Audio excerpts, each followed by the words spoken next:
வாழ்க வளமுடன். ஓம் நமச்சிவாய. அனைத்து தமிழ் உள்ளங்களுக்கும் வணக்கம். 60 தமிழ் ஆண்டுகளில் இப்போது பிறக்க இருப்பது குரோதி வருடம்.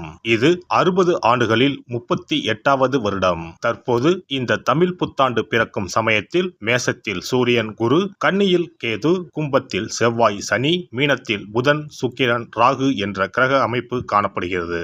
அதோடு இந்த வருடத்தில் மேசத்தில் இருந்து ரிஷபத்திற்கு குரு பகவான் இடமாறும் இடப்பெயர்ச்சியும் நடக்க இருக்கிறது.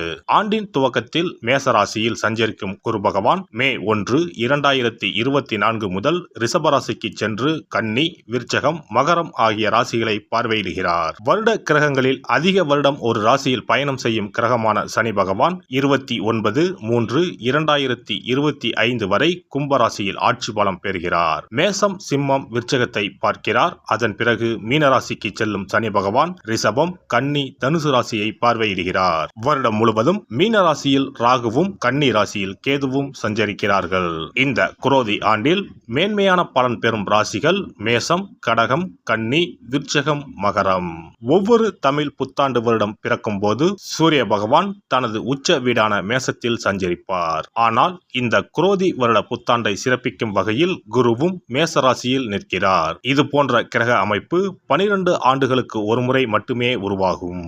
காலபுருஷ 5ஆம் அதிபதியும் பூர்வ புண்ணியஸ்தான அதிபதியுமான சூரியனுடன் காலபுருஷ 9ஆம் அதிபதி பாக்கியாதிபதியுமான குரு சேருவதால் தர்மம் தலைத்தோங்கும், ஆன்மீக நாட்டம் அதிகரிக்கும், ஆன்மீக ஸ்தலங்கள் புனர் அமைக்கப்படும், தொழில் முனைவோர் ஏற்றம் காண்பர். இந்த வருடம் முழுவதும் நிலவக்கூடிய கோல்சார நிலைகளின் அடிப்படையில் இந்த ஆண்டு நன்மை தீமைகளின் அளவு அவரவர் செயல்களால் கூடவோ குறையவோ கூடிய ஆண்டாக இருக்கும்.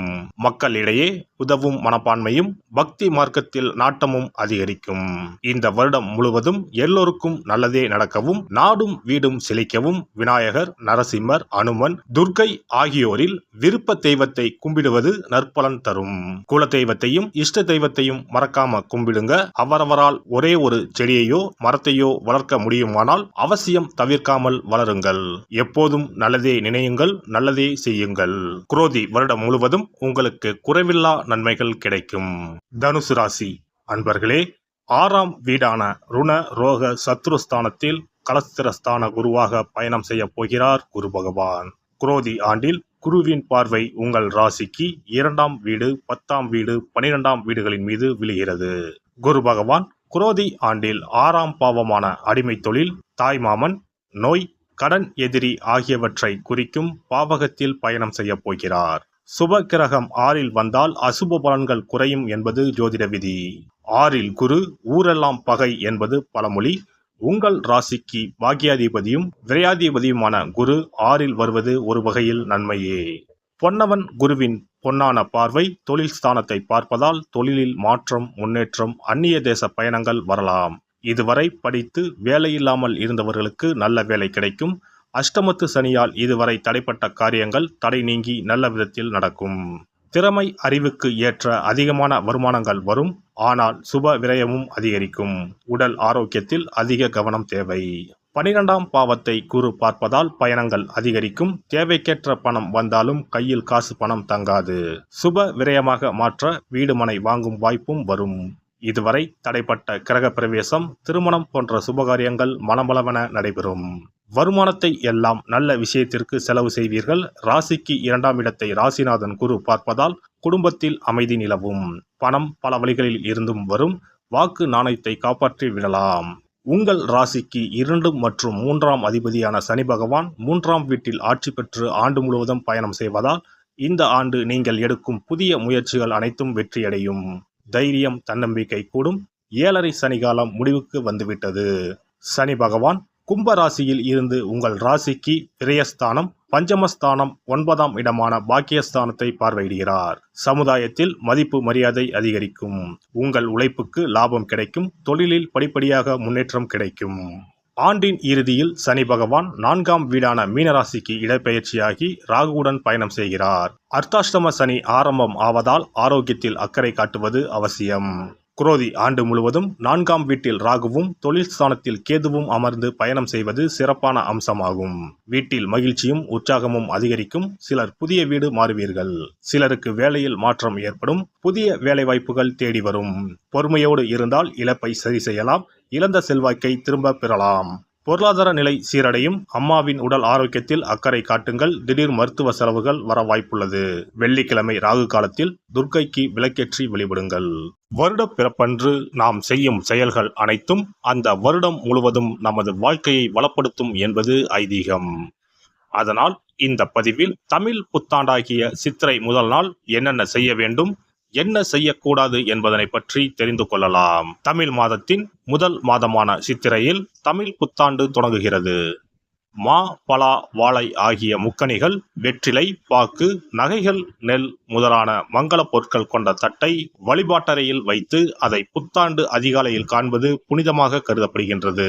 புத்தாண்டு அன்று அதிகாலையில் நீராடி கோலமிட்டு புத்தாடை அணிந்து கோவிலுக்கு சென்று வழிபடுவது நல்லது. அன்றைய தினம் அறுசுவைகளும் இடம்பெற்றிருக்கும் உணவை படைப்பது முறையாகும். அன்றைய நாளில் இனிப்பு, கசப்பு, உப்பு, காரம், துவர்ப்பு, புளிப்பு ஆகிய 6 சுவைகளும் இருக்குமாறு உணவானது அமைவது சிறப்பு. பொதுவாக நல்ல நாட்களில் பாகற்காய் சேர்ப்பது இல்லை. ஆனால் தமிழ் புத்தாண்டு அன்று அத்தனை வகையான சுவைகளும் இடம்பெற்ற படையலை படைப்பது விசேஷம் ஆகும். அனைத்தும் கலந்ததுதான் வாழ்க்கை என்பதை உணர்த்தவே இவ்வாறு அறுசுவை உணவு புத்தாண்டின் தொடக்கத்தில் படைக்கப்படுகிறது. சித்திரை மாத பிறப்பு என்பதால் கோடை காலத்தின் துவக்கத்தில் இருக்கிறோம். கோடை காலத்திற்கு உகந்த தானங்களை எல்லாம் புத்தாண்டின் துவக்கத்தில் செய்வது நல்லது. தோஷங்கள் நீங்கி வாழ்வு மலர உங்களால் முடிந்த அளவிற்கு குடை தானம், செருப்பு தானம், விசிறி தானம் ஆகியவற்றை செய்யலாம். மேலும் நீர்மோர் பந்தல் அமைப்பது, தண்ணீர் பந்தல் அமைப்பது போன்றவற்றை செய்வதால் உங்களுடைய கர்மாக்கள் அனைத்தும் தீரும். பறவைகளுக்கு, விலங்குகளுக்கு வீட்டின் வாசலில் தண்ணீர் வைப்பதும் சிறப்பு. தமிழ் புத்தாண்டு அன்று இறை வழிபாடுகளில் ஈடுபடுவதும் உங்களை மென்மேலும் வளரச் செய்யும். இளநீர், நுங்கு, விளாம்பழம், தர்பூசணி போன்ற குளிர்ச்சி மிகுந்த பழங்களை வாங்கி தானம் செய்வதும் நீங்கள் சாப்பிடுவதும் மிகவும் நல்லது. தமிழ் புத்தாண்டு அன்று தங்கம் அல்லது வெள்ளி நகைகளை வாங்குவது மென்மேலும் அவைகள் பெருகச் செய்யும். அதுபோல கல்லுப்பு, மஞ்சள், குங்குமம், வெற்றிலைப்பாக்கு, பழம் ஆகிய மங்கள பொருட்களை வாங்குவதும் குடும்பத்தில் மென்மேலும் லட்சுமி கடாட்சத்தை உண்டு செய்யும். அசைவம் சாப்பிடுவது, நகம் வெட்டுவது, முகச்சவரம் செய்வது, முடி வெட்டுவது போன்ற செயல்களை இந்நாளில் கட்டாயம் செய்யவே கூடாது. வீட்டில் இருக்கும் ஒட்டடைகளை அகற்றக்கூடாது. வீட்டில் சேகரித்து வைக்கும் குப்பைகளை வெளியில் கொட்டக்கூடாது. புதிய பொருட்களை வாங்கலாம். ஆனால் வீட்டில் உள்ள பொருட்களை அன்றைய தினம் யாருக்கும் கொடுக்க கூடாது. மேலும் யாருக்கும் கடன் கொடுக்க கூடாது. கடன் வாங்கவும் கூடாது. தமிழ் புத்தாண்டில் செய்ய வேண்டியவைகளை செய்து, செய்ய தவிர்க்க வேண்டியவைகளை தவிர்த்து வளமாக வாழ தமிழ் அன்னையை வணங்குவது சிறப்பு. எல்லாம் வல்ல இறையருளால் நீங்களும் உங்கள் அன்பு குடும்பமும் உடல் நலம், நீலாயுள், நிறை செல்வம், உயர் புகழ், மெய்ஞானம் ஓங்கி வாழ்க வளமுடன். இந்த வீடியோ பதிவு உங்களுக்கு பிடித்திருந்தால் லைக் பண்ணுங்க, கமெண்ட் பண்ணுங்க, ஷேர் பண்ணுங்க. மறக்காம சப்ஸ்கிரைப் பண்ணுங்க. பக்கத்துல இருக்கிற பெல் பட்டனை கிளிக் பண்ணுங்க. நன்றி, வணக்கம். ஓம் நமச்சிவாய. சிவாய நம.